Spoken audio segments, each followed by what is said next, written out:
অনেক মেয়ের জীবন আজ নীরব কষ্টে ভরা।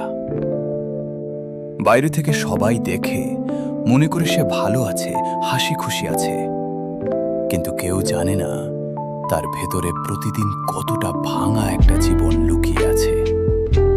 বিশেষ করে যেসব স্বামী বিদেশে থাকে, সেখানে অনেক স্ত্রী একা একা শ্বশুরবাড়ির সব চাপ সহ্য করে যায়। কেউ পাশে থাকে না, কেউ বোঝে না। কিছু পরিবারে এমনও দেখা যায় শাশুড়ি সব বউকে সমান চোখে দেখে না। যে বউ বড়লোক ঘর থেকে আসে, যে বেশি টাকা পয়সা দেয়, উপহার দেয়, তাকে ভালোভাবে রাখা হয়। আর যে সাধারণ বা গরিব ঘর থেকে আসে, তাকে ছোট করা হয়, অবহেলা করা হয়। তার সাথে এমন আচরণ করা হয় যেন সে এই পরিবারের মানুষ না, বরং একজন কাজের মানুষ।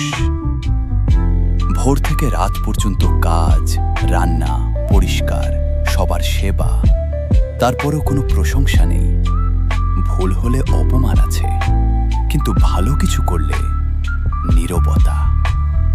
কখনো ননদ কথা শোনায়, কখনো দেবর অপমান করে, কখনো আত্মীয়রা খোঁটা দেয়।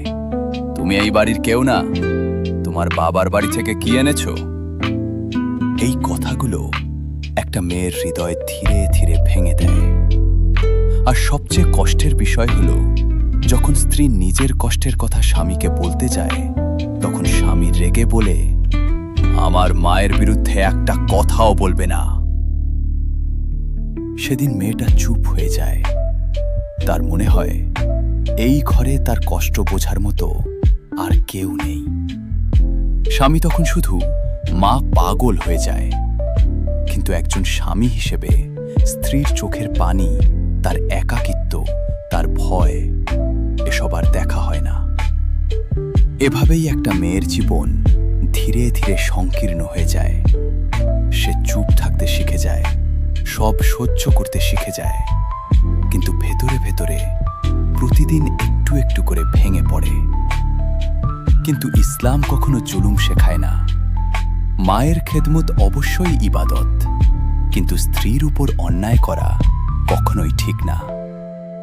রাসূলুল্লাহ সাল্লাল্লাহু আলাইহি ওয়াসাল্লাম বলেছেন, তোমাদের মধ্যে সেই ব্যক্তি উত্তম যে তার স্ত্রীর কাছে উত্তম। মনে রাখবেন, কিয়ামতের দিন শুধু নামাজের হিসাব হবে না, মানুষের হৃদয় ভাঙার হিসাবও হবে।